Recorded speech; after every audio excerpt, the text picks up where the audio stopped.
So over to you, Paul. Go ahead and share your screen.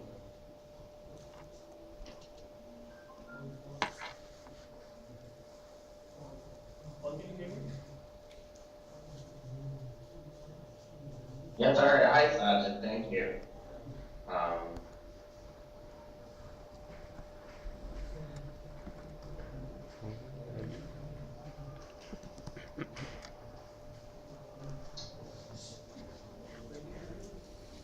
All right, is everything showing properly? Not now. All right. One more second. There we go.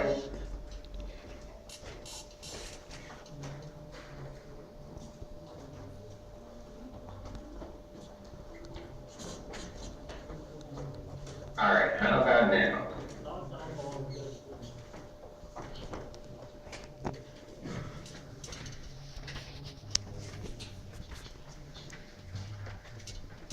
Yes, Paul, I can see your screen. Go ahead. All right. Fantastic. Well,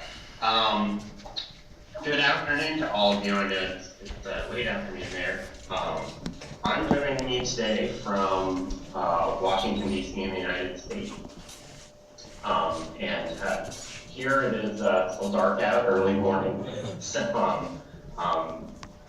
hopefully everyone is doing well, and thank you for inviting me to this event and giving me some time to speak here.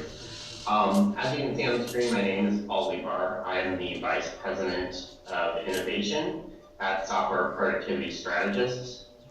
SBS is helping to bring this program to you today. So it's a great opportunity for me to talk to you all a little bit on this day today. And as the VP of Innovation, I have a pretty interesting set of responsibilities. So we look at new and emerging technologies. We look at the possibilities of using those technologies in applications for our customers, and I lead the team that does the development on those technologies, and we incorporate them different techniques and different methodologies to work with that.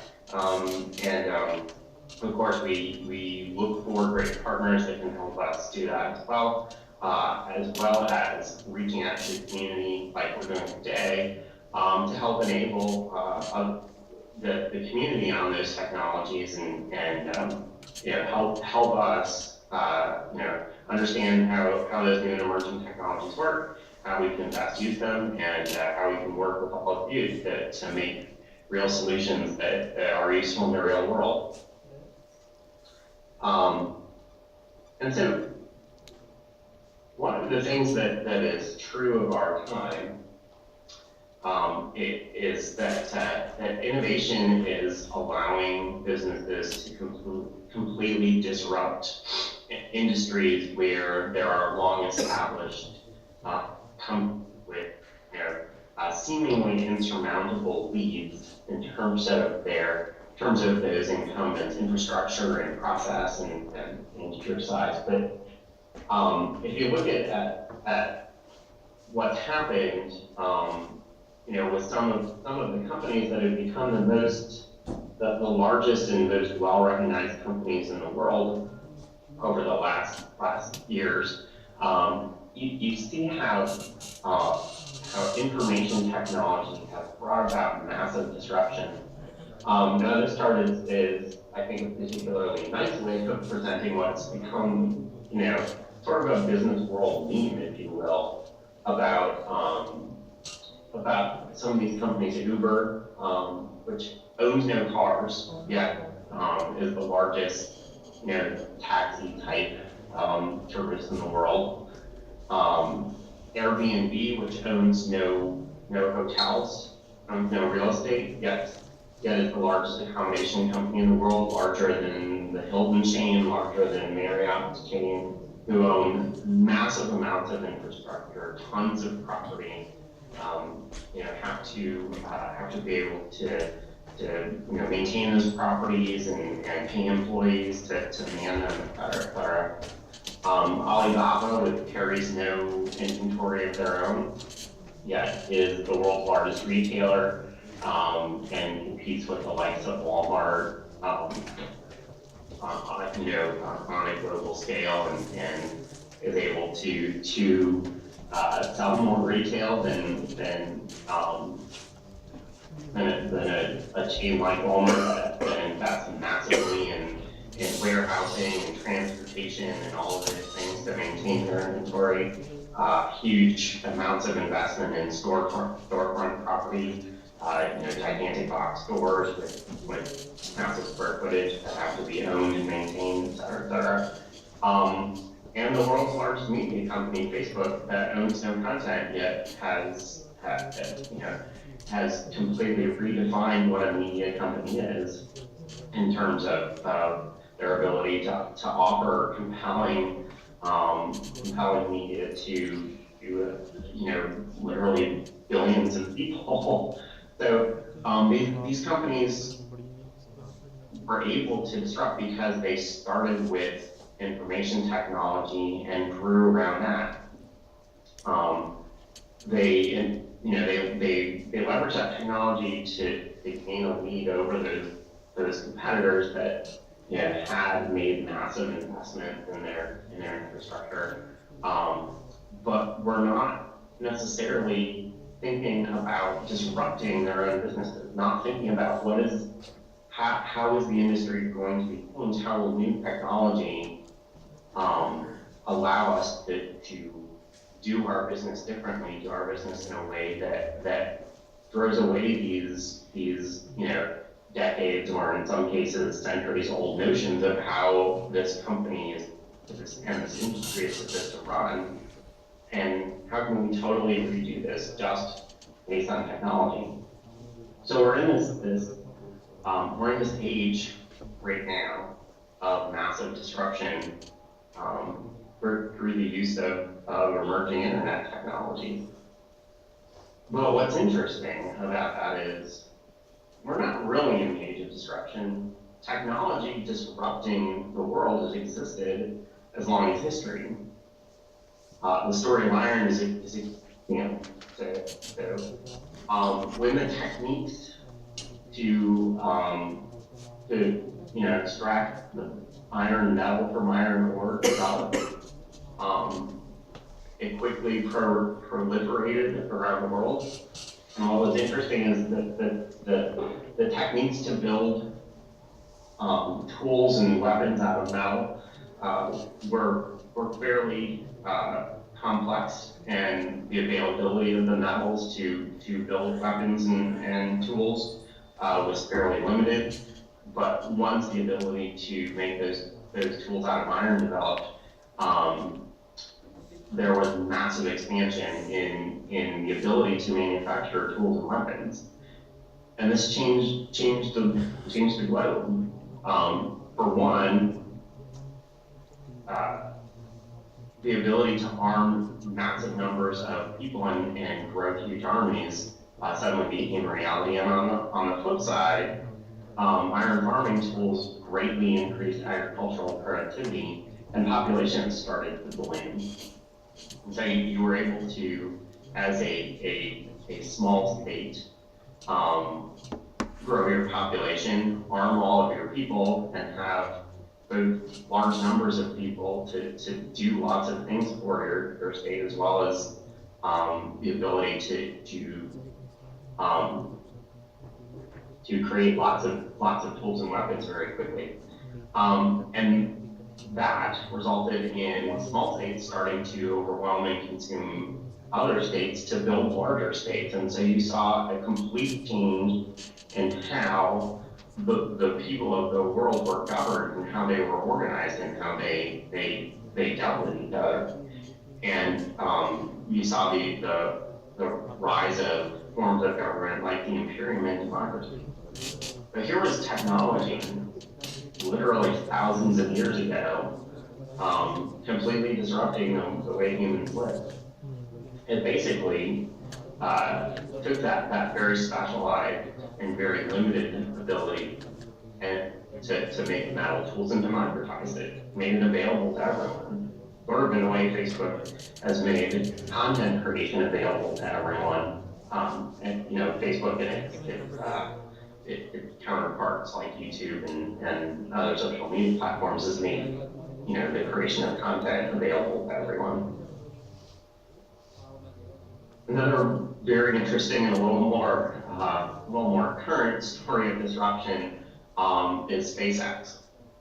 Now they've certainly had their ups and downs, but they're up right now, having just successfully launched the Falcon Heavy flight. And again, here's the idea of technology and new technique, new ways of thinking about how space flight and space exploration vehicles can be developed, causing disruption in a field that previously had been dominated only by very large and very wealthy governments. The quote here is from one of their engineers, David Geiger, and he says, SpaceX was built on test. We test as we fly. So it's a different way of thinking about spaceflight. Spaceflight was previously thought of as get everything perfect and then fly and make sure everything is extra perfect. SpaceX said, you know what, we're starting from a clean slate. We're starting a business where our business has never done that before. We're going to be testing constantly, and we're going to be refining constantly, and we're going to be improving constantly. And if we fail on a flight, we're just going to pick up and keep moving forward. And so that mentality, as much as the technology, has allowed them to completely disrupt, an industry that, as I said, was dominated by large, wealthy governments. I would certainly have not thought in my lifetime I would see a non-government entity dominating the world of space flight. So, just again, another great example of innovation disrupting an industry. So certainly technology is an enabler to this innovation, and so I want to talk a little bit about technologies that we at SPS use today. There's two technologies that really are allowing us to do some really interesting and really cool things with our customers right now. And they both happen in the IBM technologies, although certainly there are counterparts to some of this technology from other manufacturers and other service providers. We've ended up working mostly with the IBM technology for two reasons. One, when we talk about Watson and Watson's cognitive capabilities, they are more extensive than any other offering out there right now. And two, with Linux and platform as a service, we find that their offering has some key advantages in terms of ease of use, in terms of open source, usage and openness, and so we align ourselves more closely with IBM and some of the other vendors. Now, what's very interesting about how they have implemented Watson, and I'm sure many of you or all of you are aware of kind of how Watson got its start playing chess and also playing Jeopardy.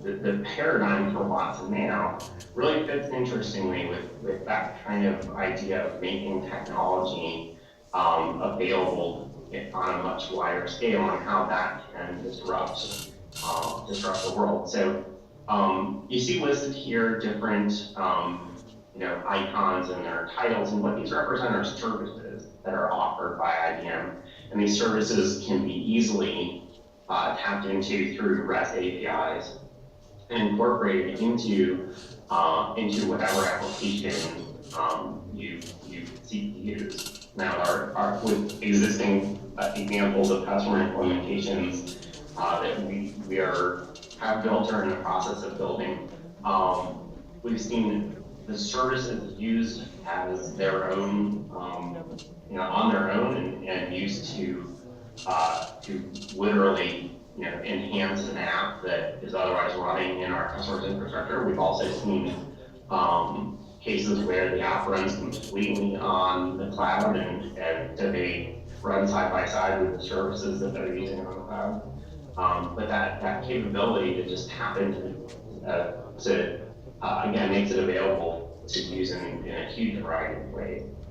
And each of these different services listed here has a different capability that is based not on traditional, traditional processing and traditional technology, but on cognitive technology that under its covers is implemented using, AI techniques or, AI technologies like neural networks, etc. So each one of them performs a different type of task that is not easily performed by traditional applications in traditional computing settings, but are in these cases, in cognitive cases, are actually powered by the concept of machine learning. Some of them are pre-trained. They come sort of off the shelf, having been trained by IBM and IBM's engineers to perform a certain task, and others can be enhanced with your own training. And those services provide the tool set that allow you to do that training.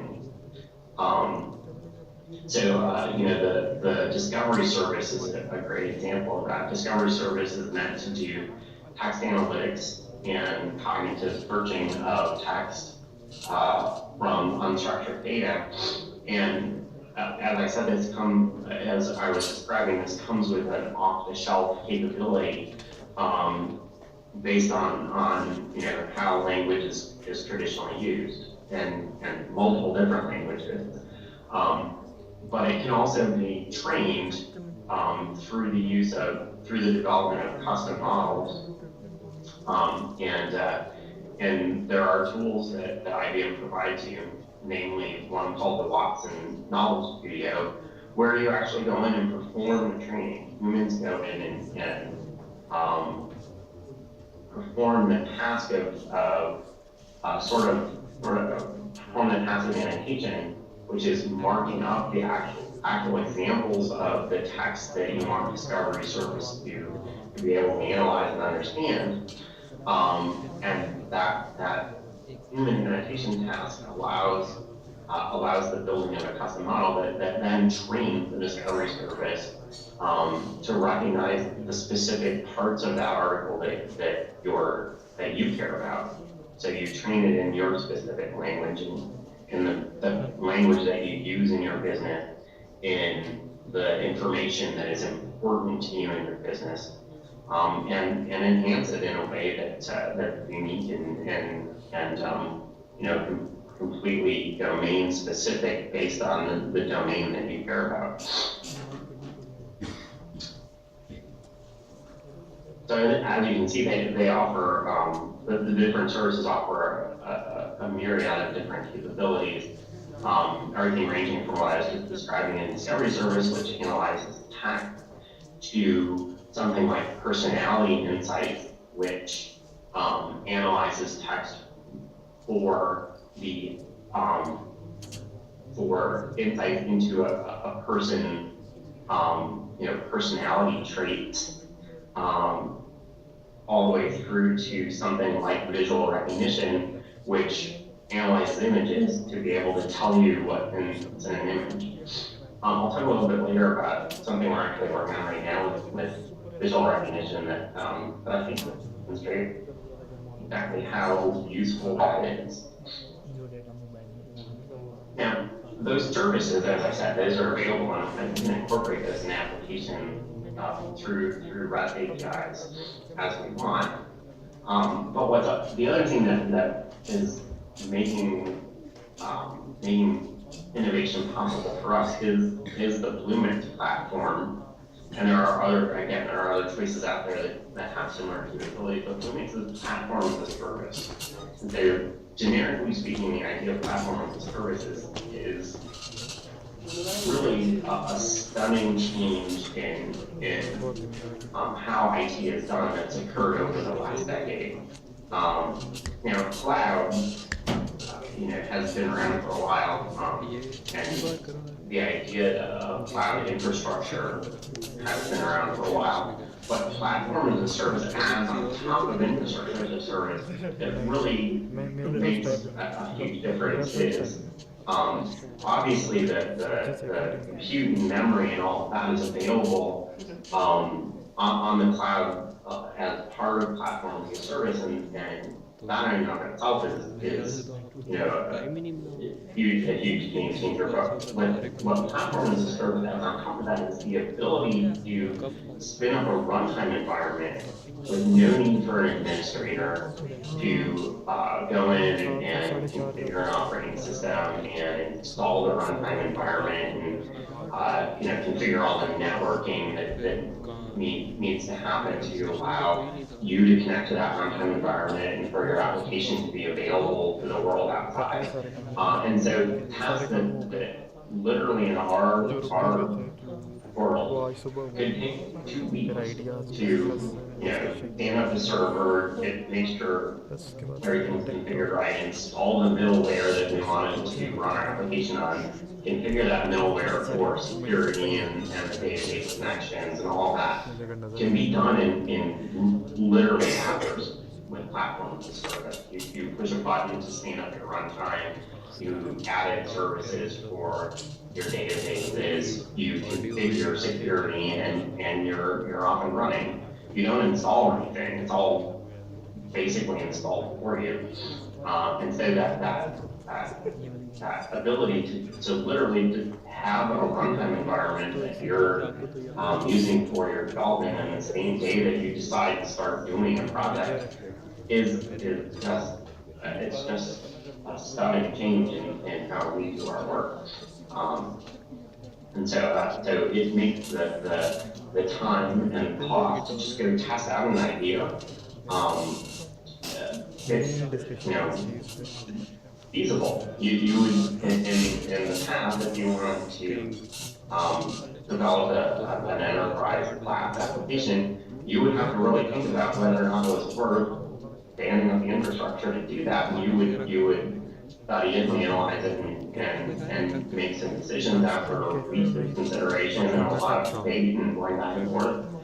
And now there's almost no time or money to just stand up an environment and start playing around in. And so the decision is much easier to make and much quicker to just prove to yourself that if the technology is going to work to solve your problem, then trying to think about it. You just go do it. It's that easy. So it really is a massive game changer in terms of the capability that's there. So then the question is this important? Well, analysts who are looking at this stuff, there are some indications that, yeah, this stuff is becoming very important. And it's for all of you, it's important.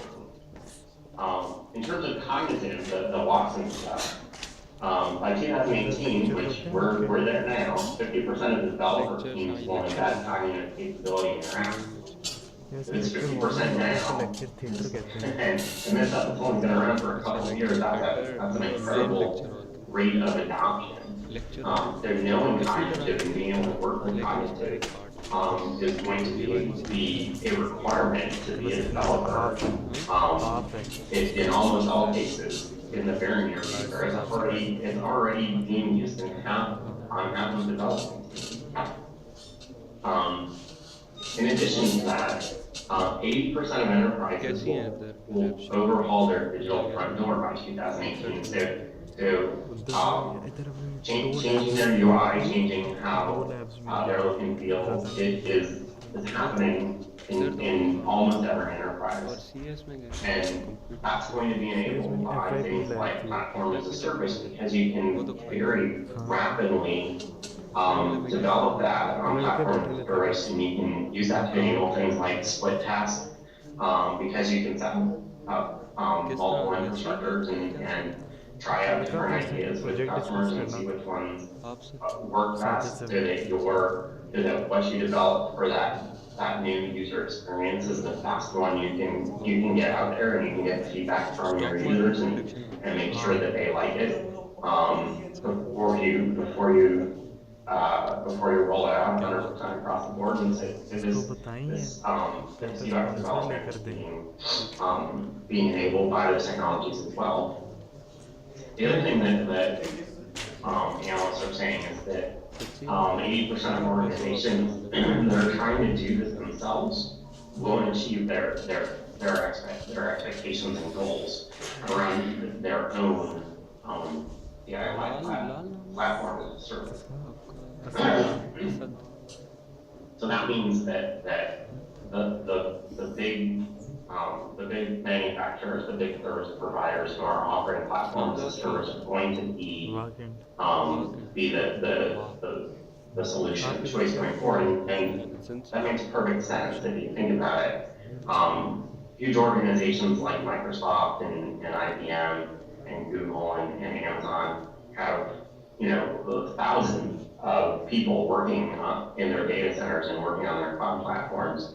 Even the largest organizations that are not devoted to that type of business can't possibly have as many people working on it, understanding it, the breadth and depth of expertise in setting up and maintaining and securing an IT infrastructure. And so of course, the large providers who are making these platforms available are going to do it better.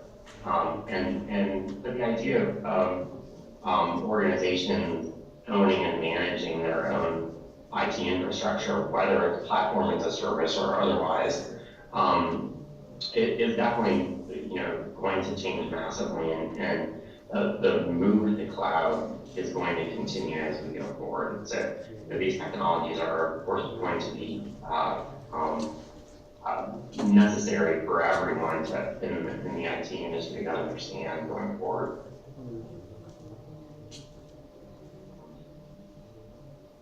So we've talked about the technologies and their applicability and their importance and how they're changing the world. The other aspect of innovation is how you innovate.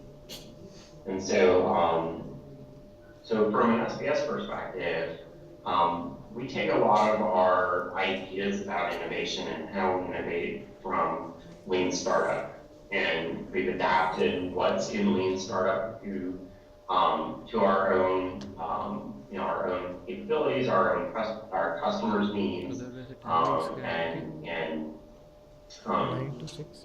apply that to our own business. And so the Lean Startup concept really focuses around the creation of an MVP, a minimum viable product. And that's a loaded term, the minimum viable product, because so many people interpret it in so many different ways. But if you really strip it down back to how it was originally defined, the minimum viable product is the outcome of the least amount of work you can do that generates the most value for you. And that value is measured in something called validated learning. And so the concept of the minimum viable product is develop something that you can put in front of your customers or your users as rapidly as possible that gives them an idea of what it's going to do so that they can start giving you feedback. It presumes that you're never going to guess at the beginning exactly what solution your customers or users want. but senior भी the कह more सकते the हैं, more like rapidly and the इसमें more बहुत different frequently you application है, can ये put it in different front of like them, development let side them करो kind of see या it, business development feel side it, करो. tinker with it maybe, फिर um, मतलब you know, किस तरह से use it and मैं experience थोड़ा मतलब it, the sponsor more you पे can एक learn तो मतलब about टेक्निकल your बंदा users ढूंढना and your चाहता है कि customers and मतलब what they actually really मतलब मैं want. फुली नॉन टेक्निकल तो Most नहीं of the हूँ, time, लेकिन ये है कि you know, मैं बिजनेस डेवलपमेंट साइड when करूँगा you're developing an irrespective. application or developing a new capability for your तो customers, Like even I they came can't here tell to you see what all they the want arrangements. until Okay, was after they've everything seen proper it or and not? touched it and Okay, was played around everything with it and felt it. And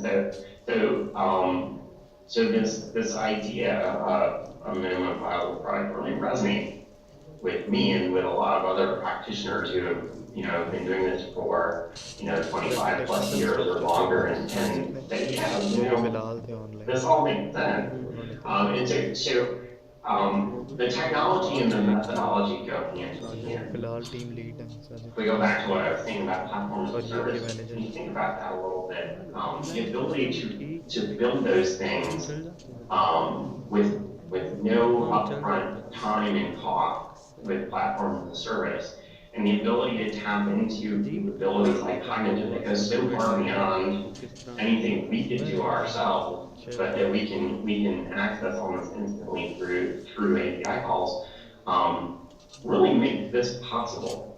So in a couple of weeks, you could stand up an application with a pretty good user interface and cognitive capabilities incorporated. Um, you can actually really do that, and you can put it in front of your customer, and you can get their feedback, and you can iterate on it again, and come back another 2 weeks later with something even better that incorporates all of their ideas and their feedback. It's definitely for real. We've definitely done it, and we've definitely been able to delight customers doing it. As a result, a little bit about SPF ourselves. We have been able to take the technology and the techniques and all that and just do some really great things. So just to take a minute to toot our own horn about how this actually works. We are a two-time winner of the ABNet Linux of Watson Hackathon. Those are events that are sponsored by a global distributor of technology, in which we've participated with competing against teams from around the globe that are all experienced technology implementers and won both times that we've entered. So it's really the technology and the technique have really allowed us to be successful in those ways. We also on our staff have two IBM Cloud champions. So the solutions that we've built, the ways we've engaged with the technology have been recognized again through global recognition of members of our team.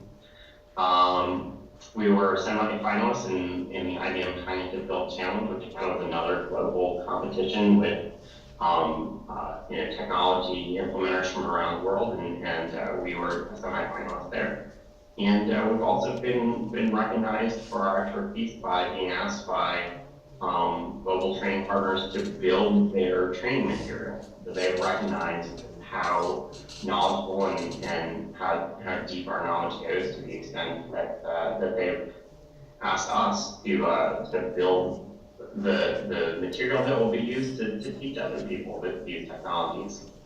And we've also we've implemented dozens of customer projects, and like I said, use that technique to delight our customers and build really cool, innovative stuff. The ways that we do that, we call innovation as a service, and so this is just our different ways of engaging with our customers, our clients, and apply that technology. So one of the things that becomes very important anytime you're talking about working with a customer to help them build, help them build a solution on one of these technologies is making sure that the leaders in their organization understand the value. And so we do a session with companies leaders called Spark Innovation through IFB Cognitive Analytics and Cloud. And that's really a way to sit down with them and make sure that they aren't, that they don't become, something like a Marriott or a traditional yellow cab or a brick and mortar retailer where they get disrupted, where because they haven't been thinking about innovation and they've been ignoring the possibilities, they actually get surpassed by one of their competitors or a totally new player in their industry. And so that conversation, that Spark Innovation conversation, is all about realizing that the technologies are to affect their industry and change it, and that they want to make sure that they're thinking about how the technology is going to help them solve their problems, so that they're not left behind, so that they're not disrupted, so that they are the innovators in their industry. It's amazing to realize that leaders of organizations, CEOs, CIOs, CTOs aren't necessarily thinking about innovation as their top priority. They've got to keep their business running as it is. They've got to keep the lights on. And innovation is actually kind of scary when you think about it, because they're established and what they're doing has already worked. And so having to think about disruption and innovation, like I said, it's kind of scary. And so we need to kind of open their eyes to the possibilities and show them that, hey, these technologies are game changers. And if you're not going to, if you're not going to innovate, you're not going to be a player in the new game when it does come. One of the things that sort of helps our customers decide on how they're going to innovate, what problems they're going to solve, which ones they're going to prioritize, are something called innovation value assessment. And this is an important process to go through, because what it does is it allows you to rationalize the value of solving one of these problems. And so we do analysis that allows us to determine what the impact will be on their business, what value it will bring, if that value is measurable in dollars, if that value is measurable in customer satisfaction, if that value is measurable in prestige. But making sure that we understand, how is creating a solution, how's innovating going to bring new value to your company, and then based on that value, decide which problems or which innovations are highest priority, and then start working on it. Start working on the ones that are the highest priority.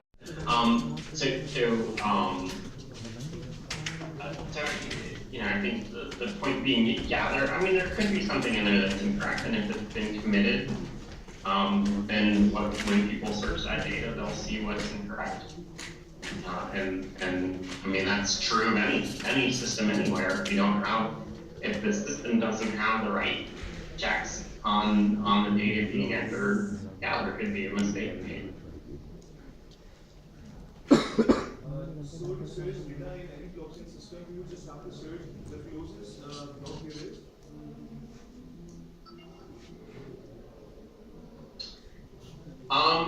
Well, one of the things that it can happen in blockchain is that different participants who have a copy of the ledger can create their own interfaces into that data. So where that data is coming from, it depends on which interface you're using. So, if I want to give people the ability to search the data in the blockchain, I have to write some sort of front-end application that allows them to search the data. So as the creator of that front-end interface, I would determine how they would access the ledger. And in current implementations, the blockchain, the blockchain technology, the implementation of the blockchain technology is being offered by different providers as a service, and so basically you would access the data through service calls. My last question is, if I want to be over ambitious and want to hack blockchain, do I have to truthfully hack each and every image there is there simultaneously? I'm sorry, if you wanted to hack the blockchain ledger, Yes. is that the question? Yes. If I want to hack any record of blockchain ledger, do I have to hack all the images there is simultaneously using brute force?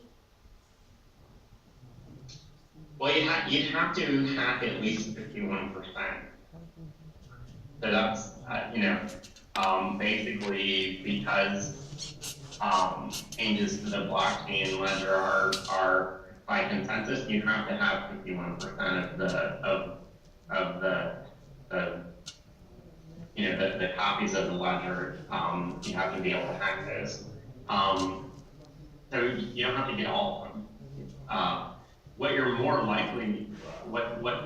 more likely to work, and what has actually happened with some cryptocurrencies is, I was just describing that if you are a participant in a blockchain, then you have the ability to write applications that interface with the blockchain, and so you could, for example, put a transaction out there, let it go through the blockchain network and go through consensus and be accepted. So if you write an application that puts a new transaction out there, and it, hacking that application is more likely to work than trying to hack the ledger itself. So, for example, if you're dealing with cryptocurrency, and this will be oversimplified, there are transactional systems that allow you to buy something with cryptocurrency, right? And the transaction itself has to be entered in through an application. And so, if you hack that application and make a transaction that looks valid, that's a more likely way to hack the system. And like I said, that actually did happen with that has actually happened with cryptocurrencies. Thank you so much for your time to answer my question. You're welcome. Do you have any tutorials available on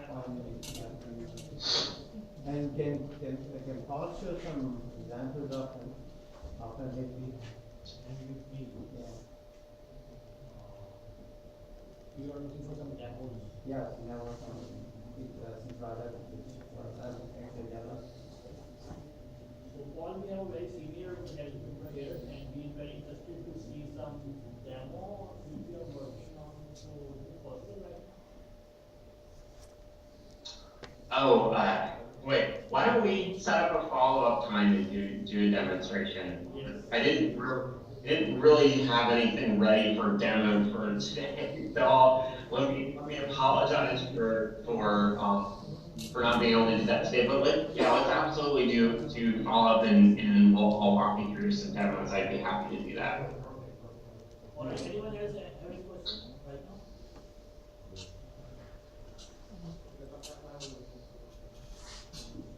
All right, we have one last question here.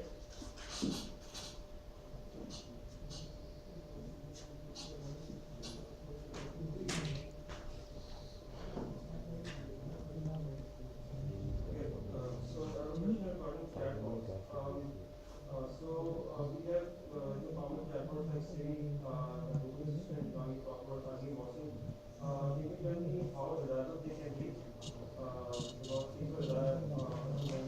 So what is the probability that they get correct responses?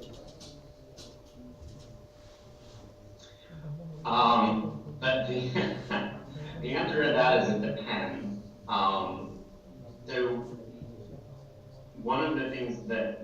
mentioned about the chatbots is they'll interpret what the person on the other, what the person is saying, and understand that using using cognitive algorithms to understand the natural language.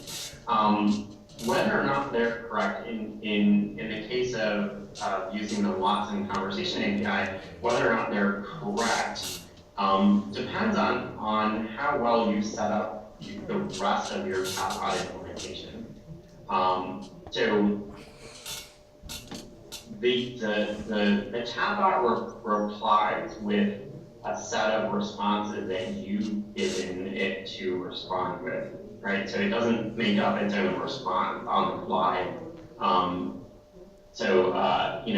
If for example, you set up your chatbot to work in a customer service scenario, and the customer, I want to register a complaint about the service that I received. How the chatbot responds to that is something that you configure. You would most likely, the chatbot would say, "I'm really sorry to hear that you had an issue.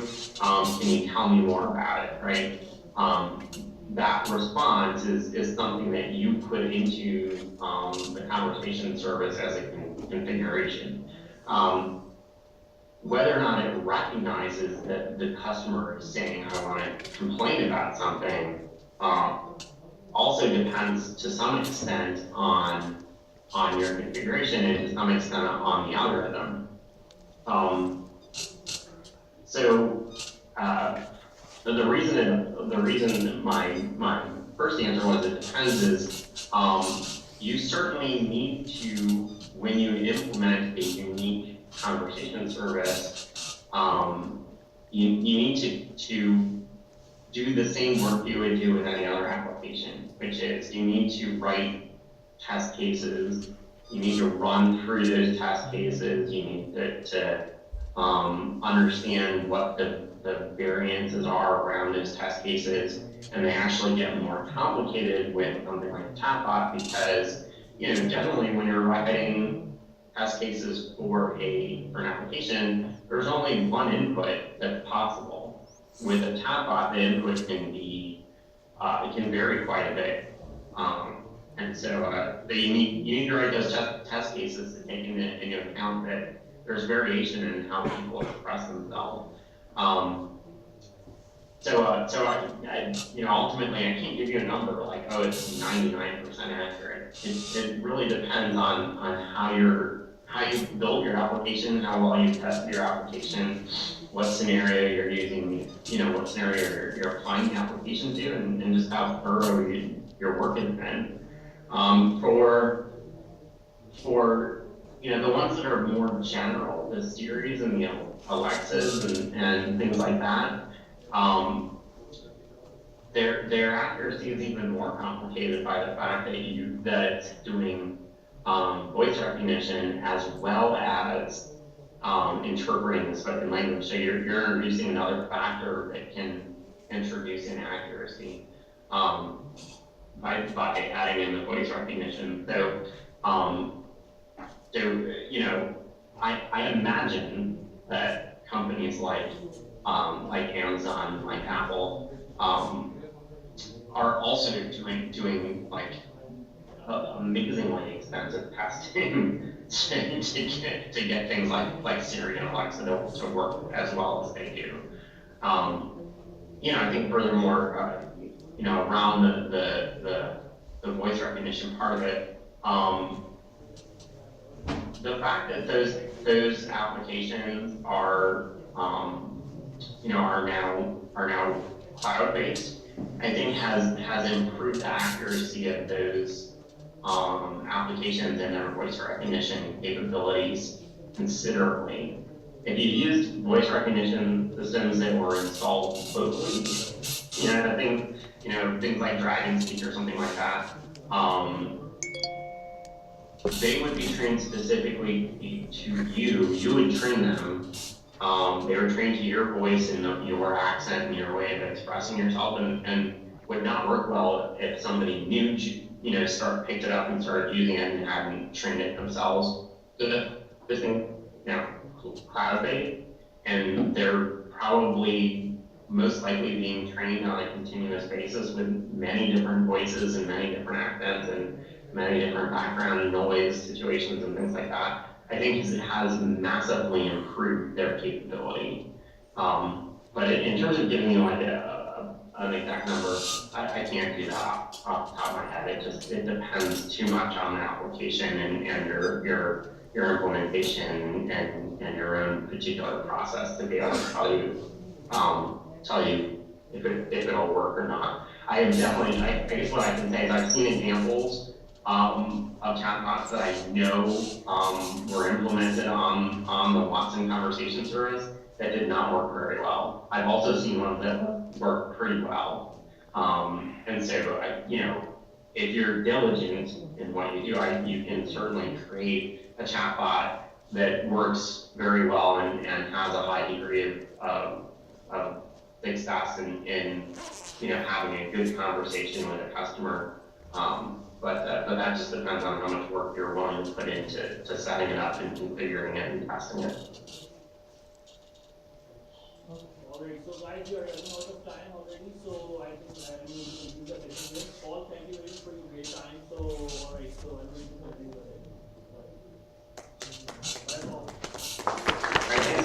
Thank you, everybody. So, hope you are hearing the applause here. So, okay, Paul, bye.